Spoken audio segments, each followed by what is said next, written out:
que l'on peut vivre ensemble, sans haine, et construisez ensemble l'avenir du Moyen-Orient.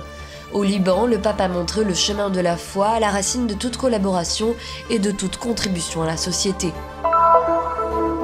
Et le message du pape a été au centre de la rencontre entre les évêques latins des régions arabes réunis en Jordanie. Parmi les sujets traités figurait aussi la difficile actualité syrienne. Alors que Benoît XVI atterrissait à Beyrouth le 14 septembre, l'église de Jérusalem célébrait sur le calvaire la solennité de l'exaltation de la Sainte Croix, symbole de souffrance mais aussi d'espérance. Revenons au dialogue et redevenons amis. C'est ainsi que s'est exprimé devant nos caméras le rabbin Alon Goshen, directeur de l'Institut interreligieux Elijah de Jérusalem, qui commentait les récents actes de vandalisme à l'encontre de plusieurs monastères chrétiens en Terre Sainte. De Zababdeh à Koufourkoud, avec les pierres vivantes qui habitent au nord des territoires palestiniens, où des pèlerins italiens se sont rendus.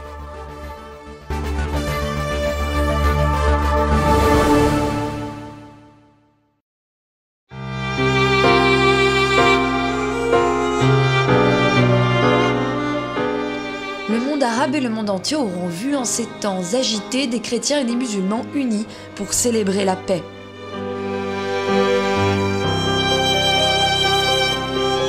La visite de Benoît XVI au Liban a coïncidé avec des jours de tension pour le Moyen-Orient, des jours au cours desquels les yeux du monde étaient rivés sur des épisodes de haine, de violence et d'intolérance. Et pourtant, le Moyen-Orient, ce n'est pas que cela, et le pape a voulu le rappeler, car c'est seulement d'un bien que l'on peut prendre un nouveau départ.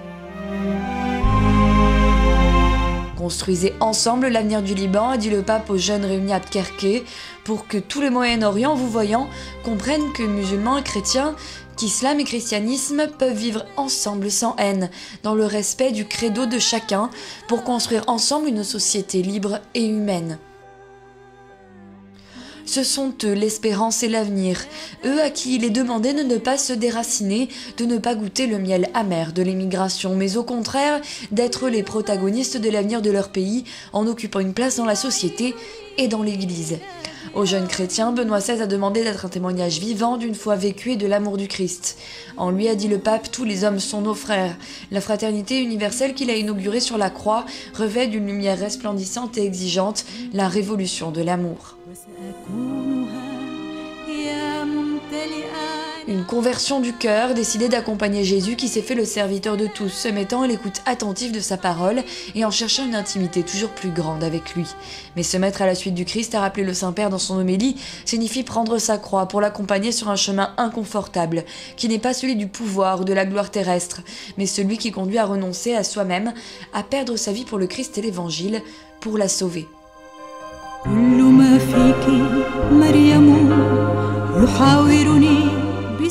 Une croix vraiment concrète pour ceux qui habitent dans cette région, ce Moyen-Orient auquel le pape s'adresse depuis la capitale libanaise, Beyrouth, et qui, évoquant le bruit continuel des armes qui se fait encore entendre, demande « Pourquoi tant d'horreur? Pourquoi tant de violence? Ceux qui veulent construire la paix, a-t-il dit, doivent cesser de voir en l'autre le mal à éliminer. » Un regard plein de douleur qui transparaît également dans l'exhortation apostolique post-synodale que le Saint-Père a signée et remis au cours de sa visite.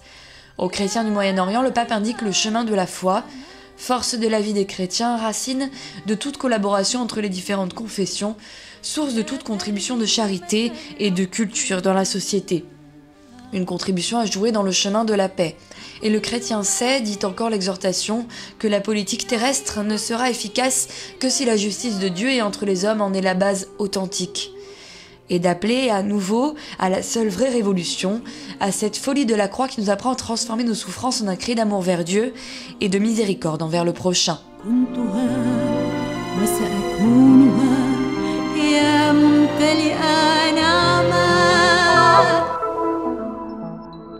Les nouvelles qui arrivent de Syrie n'ont rien de rassurant.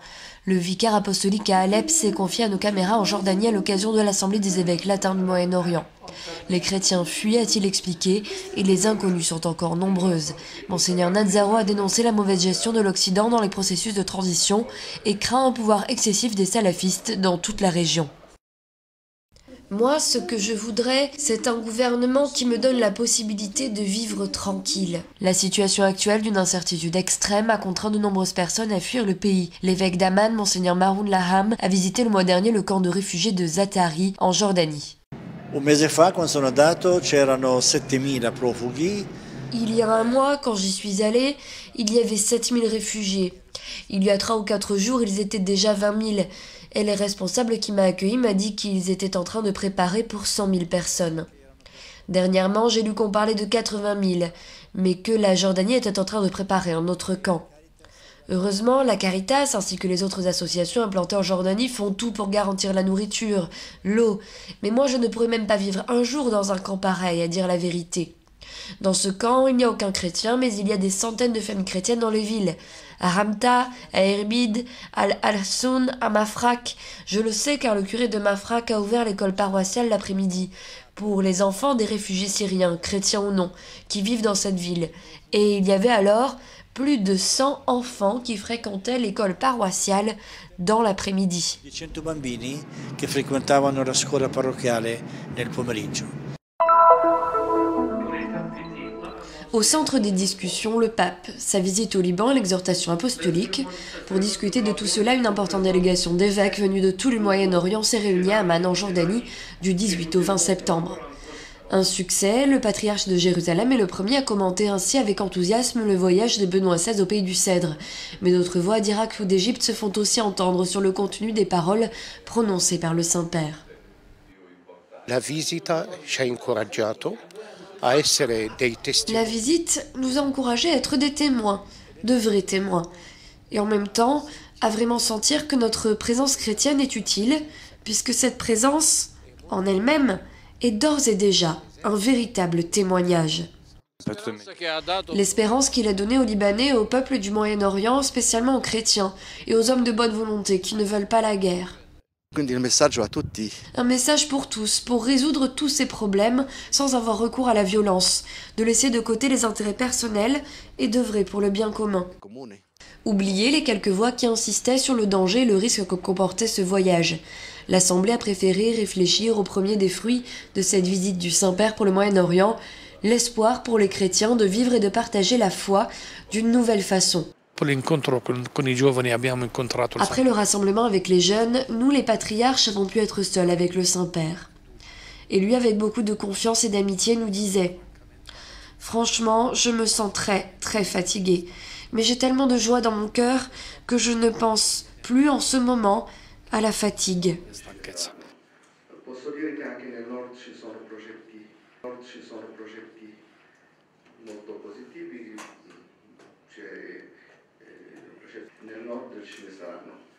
Posso dire che anche nel nord ci sono progetti molto positivi. À savoir la redécouverte de la parole de Dieu, la Bible, la liturgie et la vie en communauté. Naturellement, quand cela s'avère possible, il s'agit en effet de tenir compte des diverses situations qui peuvent être très délicates. C'est le cas de l'Égypte, mais aussi de la Syrie. Et ce ne sont que deux exemples. Dans l'exhortation apostolique, il est clairement fait référence à deux écueils principaux, la laïcité et le fondamentalisme. Ce sont des obstacles, rapporte le document, qui rendent plus difficile l'évangélisation. Il est nécessaire d'œuvrer pour que la religion et la politique puissent collaborer ensemble pour le bien de l'homme.